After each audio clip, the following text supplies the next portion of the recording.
Hello, everybody. Welcome back to another episode here on True Confessions, Naija. The confession you're about to listen to comes from a message we received from one of our sisters, and the message reads like this. Good day, Uncle Ori. This is my confession, and it goes like this. I used to call myself a slay queen. Yes, one of those girls that look flashy, always hanging around rich men, always at the biggest hotels, driving in big cars that didn't even belong to me. But behind the makeup, the wigs, and the glamorous lifestyle, there was a lot of evil things I did. Some of the men I met practiced things I can't even explain.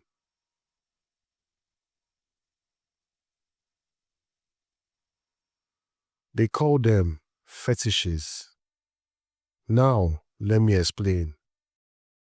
A fetish is when a man's desire, his pleasure, is not tied to normal intimacy. Instead, it is tied to something else, maybe a body part, maybe an object, maybe something completely strange. And you know what? It is mostly these rich men who are deep into it. Poor men, they don't care about those things. They just want you. But these billionaires, these so-called big boys, they are obsessed with the strangest things. One man I dated told me clearly, I don't want to touch you in the normal way. All I want is your feet. At first I laughed. I thought he was joking, but no, he was serious. Every time we met, he would pay me crazy amounts of money just to use my feet. Imagine that. I would lie down on bed, he would kneel near my legs, and that was it. He was happy, no kissing, no touching, nothing else. And the worst part, he would throw thousands of rands at me. Money you would not even believe. I did not understand it. Maybe it made me feel powerful. Maybe he was bored of life. Or maybe when you are rich, you just got mad and start looking for strange entertainment. But that was only the beginning. One of my friends in this lifestyle, her name is Asha. She told me her own story, and honestly, when she told me, I couldn't sleep for nights. This is what happened to Asha. While one of our other friends, Zizi, was flying to Paris with some billionaires, Asha was driven by a bodyguard to a mansion. She told me that mansion was in a very remote area, no neighbors, no noise, just silence. From the outside, the mansion was beautiful. Inside, everything sparkled, chandeliers, marble floors, expensive art. But then, Asha was told to step down.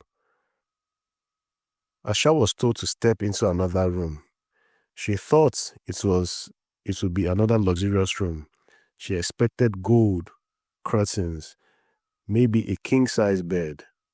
But when she stepped inside, she froze. The first thing that hit her was the smell, rotten, heavy, unbearable. She looked around and gasped. There were women locked up in that room, dozens of them.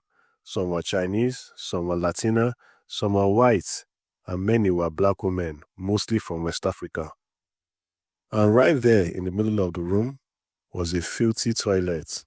Not even a proper one, just one of those pit toilets. The women were forced to use that toilet in front of everyone. The smell mixed with animal waste, horse droppings, dog feces. The room was disgusting. Some women were vomiting, some were crying. Others just looked lifeless, too tired to even speak.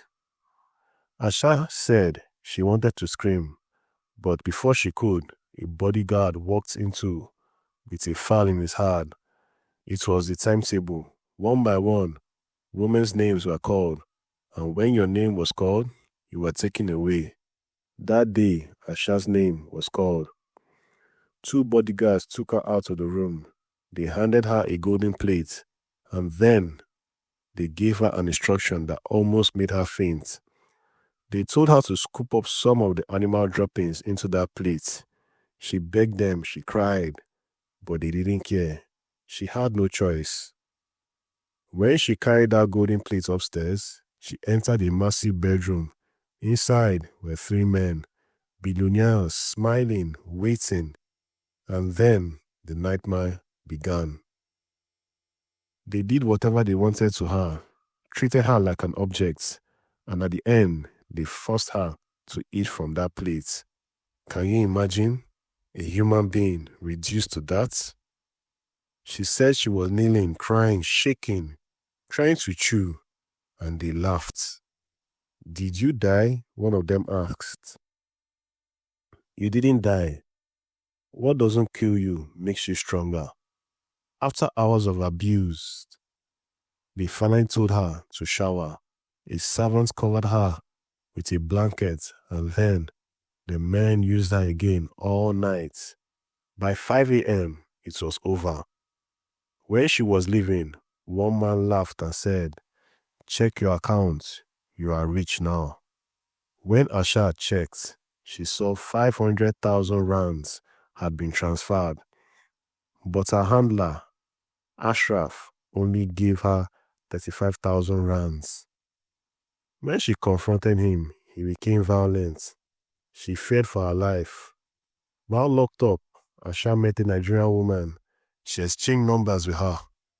That woman's story was also heartbreaking. She said she was a simple boutique owner in Nigeria.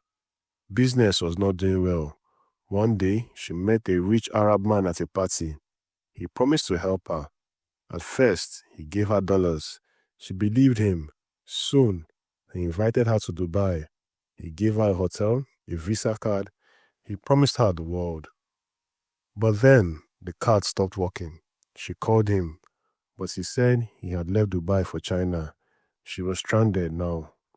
With no money, no family, no help, she went into the night, desperate. She Googled VIP clubs, and that's where she met another man. This man gave her $3,000 for a flight ticket. He even showed her kindness. They started talking online.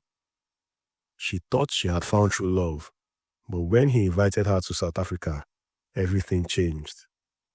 She landed in South Africa expecting to see him, but instead, an Indian man met her at the airport. He said, "My boss is busy with a meeting." Before she realized what was happening, she was put on a private jet, destination Dubai, and that was the beginning of her nightmare. These are the kinds of things happening behind the scenes. Some of us think slay queen life is glamorous, but you don't see the tears, the abuse, the trauma. We look rich on Instagram, but inside, we are broken. So to every young girl listening, don't be fooled. Not all that glitters is gold. If you are tempted by fast money, remember Asha. Remember the Nigerian woman. Remember me. Because sometimes one night of pleasure can lead to a lifetime of pain. Thank you for giving me the opportunity to share my story. I'll be reading your thoughts and feedback in the comments. Dear listeners, right there was a message that was sent to us by one of our sisters. Let us try to talk to her in the comment section. Things they really happen for this our world. Wow.